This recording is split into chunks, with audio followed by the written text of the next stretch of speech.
Mind Your Farm Business on RealAgriculture.com is brought to you by RBC Royal Bank. Welcome to the Mind Your Farm Business podcast, brought to you by RBC Royal Bank. I'm Sean Haney, founder of RealAgriculture.com and host of Real Ag Radio on Rural Radio 147. You can find more episodes of the Mind Your Farm Business podcast by going to mindyourfarmbusiness.com.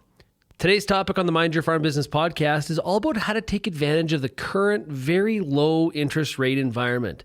Even before COVID-19, interest rates were relatively low, but due to stimulus initiatives by the Bank of Canada, rates have plunged even lower. With no real indication that rates are going higher in the near term, as great farm managers, we have to ask ourselves, how do I take advantage of this situation to enhance my income statement and balance sheet? Today, we're going to talk to Terry Betker of Backswath Management. Terry assists farmers and ranchers across the country on best management practices to enhance their farm profitability in the short and long term.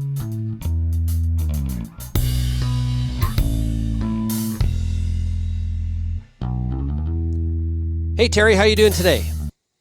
I'm doing great. Thanks for having me on the show, Sean. Hey, it's great to chat with you. This is a really, really interesting time. You know, we've had a huge push lower in the key lending rate by the Bank of Canada. We're seeing the same thing with the Federal Reserve in the U.S. There's not a lot of ways for the Bank of Canada or the Fed to go lower at this point unless they're going to go negative.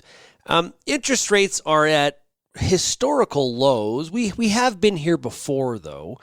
A lot of people that are farming today think about the 1980s and what, the rates were double digits, and it really threw a lot of farmers, forced them actually out of business. But let's talk about the now of this. Based on what we see right now in front of us with really, really low interest rates, what are some of the things that we need to be considering to take advantage of this situation that's presented to us? Well, I think the points that you make about historically rates being higher, the history is interesting, and the history makes sense in the context of what was happening at the time. And the farmers that I talk to now, the context of the discussions about interest rates are aligned more with opportunity, more than with the gravity of double digit rates and interest cost. So how do farmers take best advantage of these lower rates? And I think there's a couple of things to look at here. For some farms, I know that have been on the wrong side of the weather patterns in the last couple of years here. There's some working capital challenges, and the interest rates being where they are, perhaps better enable farms to look at refinancing and actually saving some significant dollars through that refinancing, and at the same time taking advantage of the lower interest rates. So if I may, I'll just carry on a little bit. If the goal or if the desire is to strengthen the farm's working capital, its liquidity through refinancing, then I think it becomes a matter of two considerations. One, what working capital do they need? How much restructuring should they look at? And what is their residual debt servicing commitment on the other side of the restructuring? I regularly will see farmers who work through a restructuring activity with their lender, and in my observation, don't quite go far enough. It's a little bit more a scenario of apply a Band-Aid to it versus, if you're going to do it, make sure you do it and take full advantage of that activity. So that's one thing, especially if the farmer is in a situation where he or she are looking to improve their working capital. That's one thing, John. Is there an argument against restructuring at this point in time, or is there a scenario that comes to mind where it's like, that wouldn't be a good fit? I can't think of that. I have those discussions with farms. There was a time, clearly, where a lender's ability to structure long-term debt repayment could have been prohibitive to restructuring because they were locked into loans at a certain maturity, at a certain size. But the flexibility in how a farmer can structure their long-term financing with any of the lenders gives them so much. Well, there's so much flexibility with it. I don't see any reason why they wouldn't look at restructuring if their working capital is constrained. Now, a lot of times we talk about trying to reduce your debt and pay off some of that debt. There likely is some farms out there too that have a decent balance sheet. They've got some good working capital. They've been sitting on the sidelines. This kind of low interest rate environment could present the opportunity to maybe even expand because taking on more debt is, quite frankly, so cheap. Yeah, and I think there are farms out there looking for those opportunities, and to me, that is one of the if the farmer's balance sheet is strong, then I think that's a logical approach to the interest rates. How could somebody take best advantage of that? So there's two parts. There's the growth, the expansion. I still run into some farms that could use some capital upgrades, but a lot of farmers have over the last number of years got their machinery in a pretty good position. The other opportunity perhaps might be to look at how this low interest rate period could enable some intergenerational transition. If there's some transition that's looming, how could we take advantage, or how could the farm family take advantage of that at this time and enable the transition? Perhaps even if the transition wasn't maybe really going to crystallize or come to reality for 2 or 3 years or more into the future. So that's another potential benefit to this opportunity. Man, that's interesting. There's one I didn't think of, that actually it's a succession opportunity. And you know what, Quite frankly, as much as we drag our feet on that one, any sort of trigger to make those things happen is a good thing in my mind.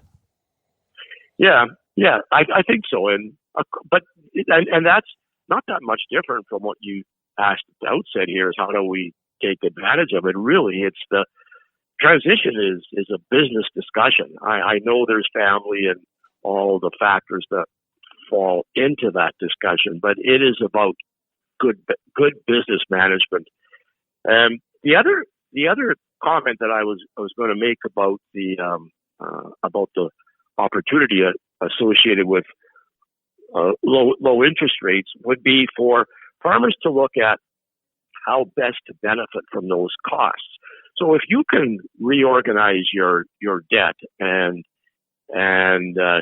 take advantage of lower interest rates, and strengthen your cash flow, one idea might be, if there wasn't, and I say this a bit carefully because farms always need all the capital that a farmer can come up with, but my idea here would be that if the cash flow of a farm was fairly strong at the present, and they wanted to reorganize and take advantage of it, and there were some cash flow savings coming out of the other side of that, one idea might be, rather than just allow some of that saving to disappear through operations or some other kinds of capital investment, is to perhaps park that money.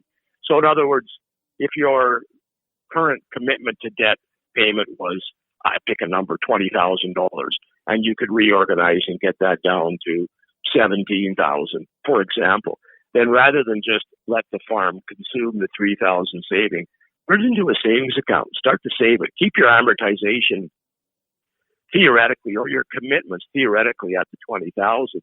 And you'd be surprised.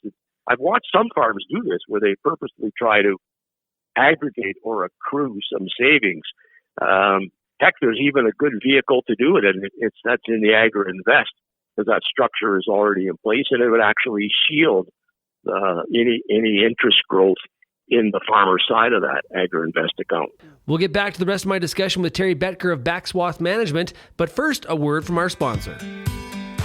This episode of the Mind Your Farm Business podcast is brought to you by RBC. In the midst of this global pandemic, producers face a unique set of challenges and risks. The agriculture account managers at RBC are here to help you protect the well-being of your farm, family, and business. Visit rbc.com/business relief to learn more about the services and support available. So there's been a lot of farmers that have made, I think, good decisions by letting mortgages float, right? And for a while there was a bit of a scare 18 months ago where it was, hey, you know what, rates are going higher. And we saw, hey, I will admit, I was one of them, did a mortgage or our operation at the time where we locked in for, I think it was 3 years. So what do you do now? Do you continue to let, rates float on mortgages, or is this the time where you lock in some pretty good fixed rates? What do you think? Boy, that's a really difficult question to answer in a blanket response. I think it's so situationally dependent. Situationally dependent on what a farm's balance sheet looks like, how much debt they're carrying. Situationally dependent on where the farm's at in their life cycle. Situationally dependent on how the farm or what the farmer's tolerance for risk is. There's farmers I talked to that did that. They 18 months ago or whenever that threat loomed that rates are going to go up. I know some guys went in and locked rates in at 4.25%, 4.5%, and I guess compared to 2.5%, that's a little bit perhaps expensive, but it's still not a bad situation to be in.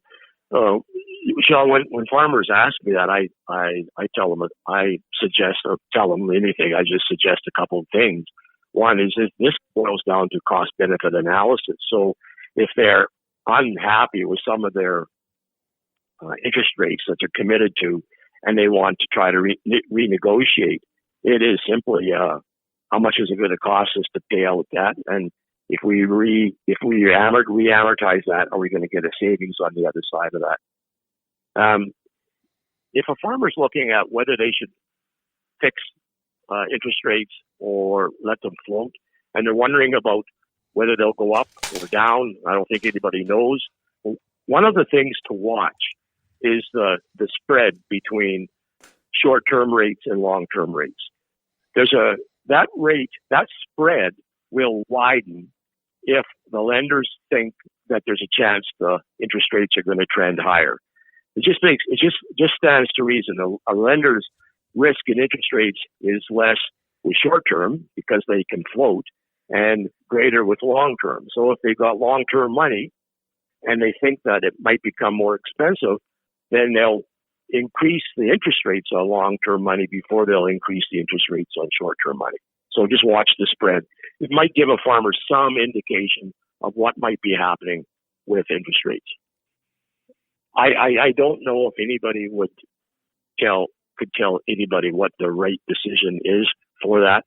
I know that optimizing, it goes back to my comment a couple of minutes ago. If someone's going to take advantage of lower rates and run them variable and take the risk associated with that, by golly, if that is a 2% spread over locking it in, I might suggest they take that 2% and either more aggressively repay the principal or park the savings so you get the double benefit of it. That they just don't allow that benefit to disappear. You beat me to it. That's exactly what I was just going to say. That, one of the part I didn't include in the question was part of that depends on how much you think rates are going to go up in the near term. And based on some of the economic forecasts that are out there, there's reason to believe that likely is not a strong probability. So we could be at these rates for a certain period of time. Hey, Terry, one of the things you said earlier in terms of restructuring or refinancing, you said sometimes they don't go far enough. What did you mean by that? So when a farmer is restructuring because they have cash flow challenges, they're basically taking some of their short-term debt and pushing it long-term. And my observations are there's a hesitancy to push too much from the short term to the long term. There's there's maybe it's a bit of human nature to say, well, yeah, I can probably get by. Let's say that there's $1 million that we're dealing with here, and the farmer might be inclined to say, well, I could probably restructure and get by with $750,000. And because things are going to get better, and I'm pretty optimistic, and we got moisture this spring, and whatever. But my point is that if the $1 million will get the farm to as strong a working capital position as it can be, that's what the farm should do. And too many times I see where there was a restructuring activity and the farmer opted for the 750 option versus going to the full meal deal of, well, let's term out $1 million or $1.1 million or whatever is required. So that's what I meant by that. And the significance of that, well, there may not be much or any significance of that, except for one situation, and that's if the 750, as an example we're talking about here, isn't enough, and the farmer finds themselves back in a working capital challenge a year or 18 months or 2 years down the road, then they got to go back to a lender and say, can we do that again? And from the eyes of the lender, the comment comes, well, didn't we just do the restructuring? What happened? And so that's my comment, or that's more of the basis for the comment of sometimes they don't go far enough. Hey, Terry, this has been fantastic. Thanks a lot, and we'll talk to you again soon. Oh, yeah. Hey, thanks for having me on the show, and anytime. Love to chat. Thanks. As Terry Betker of Backswath Management just outlined, there are some things that you should consider to take advantage of these low interest rates. Go through the decision-making process and see if there are some opportunities that you need to jump on to benefit your business in the long run. I hope you enjoyed today's discussion. If you have any feedback, please email me at shaney@realagriculture.com or call the Real Ag listener line, 855-776-6147. I'd love to hear your stories or comments on how you plan to tackle this very low interest rate environment. Find more episodes of the Mind Your Farm Business podcast at mindyourfarmbusiness.com. Thanks to RBC Royal Bank, and until next time, keep on minding your farm business.